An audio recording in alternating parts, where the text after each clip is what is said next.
जति परिश्रम गरे पनि कहिले सफलता पाउनु भएन। जब तपाईँलाई लाग्छ कि म थाकिसकेँ, जति मेहनत गर्दा पनि जीवनमा कहिले राम्रो हुँदैन भन्ने लाग्छ भने एकपल्ट पार्थिव शिवलिङ्गको निर्माण गर्नु। पार्थिव शिवलिङ्ग अर्थात् माटोको शिवलिङ्ग। कसैको घरमा बच्चा छैन, सन्तानको सुख भएन भने प्रत्येक प्रदोषमा, प्रत्येक शिवरात्रिमा, मैले पहिला पनि यो विषयमा एउटा भिडियो बनाएर हालिसकेको छु कि हरेक महिनामा प्रदोष आउँछ, हरेक महिनामा एकपल्ट शिवरात्रि आउँछ भनेर तपाईँले पार्थिव शिवलिङ्ग बनाएर पूजा गर्न सुरु गर्नु।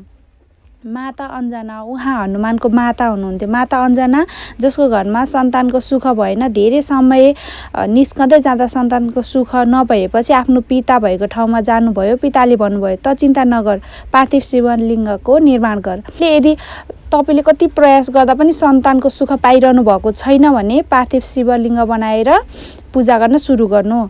तपाईँको घरमा सन्तान छन् तर त्यो सन्तानहरूको चाहिँ अकाल मृत्युबाट बचाउन चाहनुहुन्छ भने पनि सन्तानको नाममा घरमा पार्थिव शिवलिङ्गको निर्माण गर्नु। आफू पति पत्नी साथ भएर पूजा गर्नु, सन्तानलाई पनि पूजा गर्न लगाउनु। अब पार्थिव शिवलिङ्ग निर्माण गर्न के गर्नुपर्छ? हुन्छ नि, पहाडहरू हुन्छ नि, अग्लो अग्लो पहाडहरू हो, त्यो पहाडको माटो लिएर आउनु। त्यो सम्भव छैन भने नदी नाला जहाँ नजिक छ भने, सफा नदी नाला छ भने त्यो नदी नाला भित्रको माटो लिएर आउनु।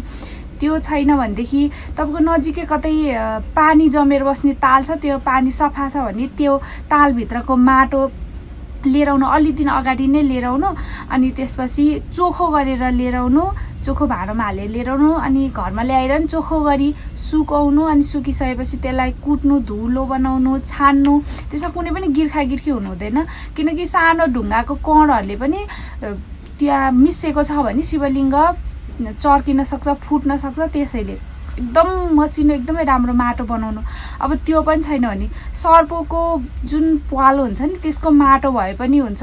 अब त्यो पनि छैन भने पिपलको बोटमुनिको माटो भए पनि हुन्छ। त्यो पनि छैन भनेदेखि आफ्नै खेतबारी नजिक जे तपाईँको जहाँबाट तपाईँले माटो निकाल्दै हुनुहुन्छ, 4 अम्मल, पहिला यति 4 अम्मल जति खनेर फालिसके पछाडि अनि त्यो मुनिको अलिकति चोखो माटो निकाल्नु। साउनमा हरेक महिनामा आउने शिवरात्रिहरूमा तपाईँले पार्थिव शिवलिङ्ग बनाएर पूजा गर्नुभयो भने अझ धेरै राम्रो हुन्छ। सामान्य दिनको भन्दा यी दिनहरूमा अझै विशेष हुन्छ भन्न खोजेको मैले तपाईँलाई। जुन दिन तपाईँले यो पार्थिव शिवलिङ्ग निर्माण गर्नुहुन्छ नि हो, त्यो दिन गर्ने सोच गर्नुभएको छ, त्यो दिन बिहान उठ्नु, स्नान गर्नु अनि पूर्व अथवा उत्तर फर्केर बस्नु, आचमन गर्नु, दाहिने हातमा जल लिएर सङ्कल्प गर्नु। अनि त्यसपछि सङ्कल्प गरिसकेपछि अब हजुरले माटोको शिवलिङ्ग बनाउँदै हुनुहुन्छ नि त। अनि अरू शिवलिङ्गलाई आसन चाहिँ दिन मिल्दैन बेलको पातको, तर माटोको शिवलिङ्गलाई चाहिँ आसन दिन मिल्छ। अनि हजुरले बेलपत्रको आसन दिन सक्नुहुन्छ।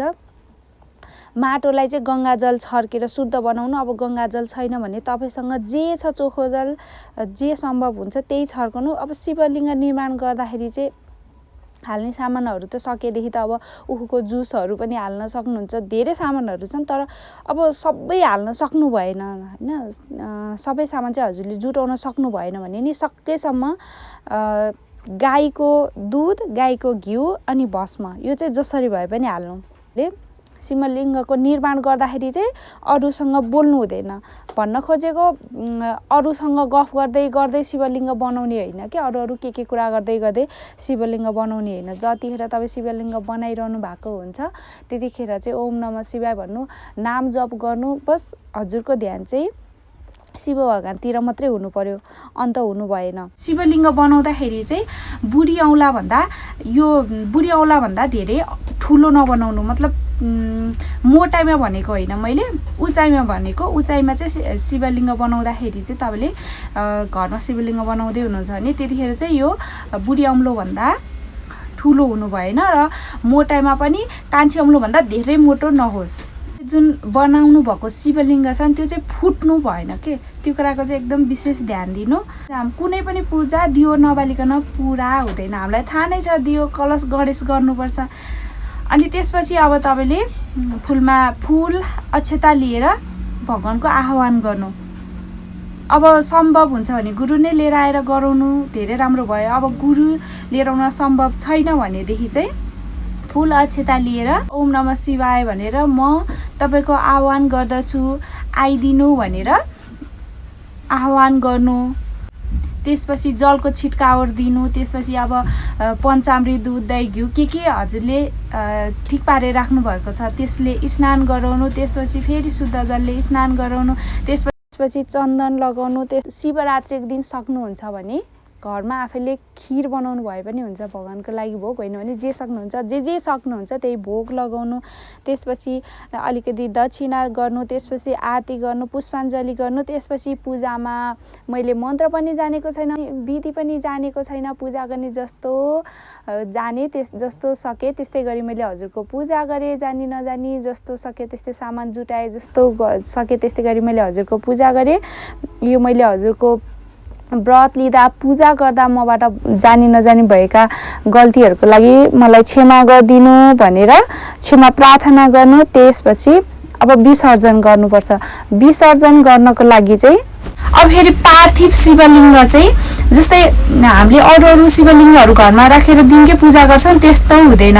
पार्थिव शिवलिङ्ग चाहिँ तपाईँले बिहान निर्माण गर्नुभएको छ भने बेलुका तपाईँले त्यो विसर्जन गरिसक्नुपर्छ। अब विशेष दिनमा चाहिँ राख्न सक्नुहुन्छ। जस्तै शिवरात्रि छ नि, शिवरात्रि एकदमै विशेष दिन हो नि त, त्यही भएर एक रातको लागि राखेर भोलिपल्ट तपाईँले विसर्जन गर्न सक्नुहुन्छ। तर अरू दिन चाहिँ यो पार्थिव शिवलिङ्ग चाहिँ बिहान निर्माण गरेपछि बेलुका विसर्जन गरिसक्नुपर्छ।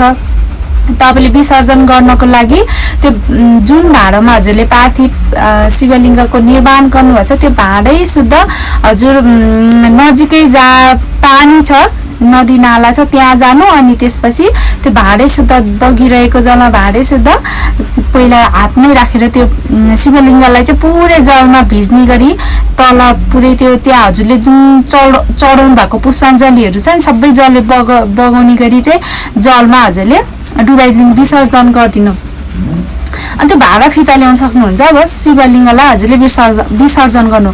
अब यो सबै गर्न सम्भव छैन। अब कहाँबाट माटो लिएर आउने, के गर्ने, अब म विदेशमा छु, अब अलि अर्कै अप्ठ्यारो ठाउँमा छु भनेर भन्नुहुन्छ भने जस्तै हजुरले कुनै एउटा गमला त रोप्नु भयो होला नि, होइन, घरमा गमला त होला नि। अब कहीँ गएर केही गर्न सक्नु भएन भनेदेखि हजुरले घरमै भएको गमलाको जे माटो छ त्यही माटोबाट त्यही गमलामै शिवलिङ्ग निर्माण गर्नु, त्यही पूजा गर्नु।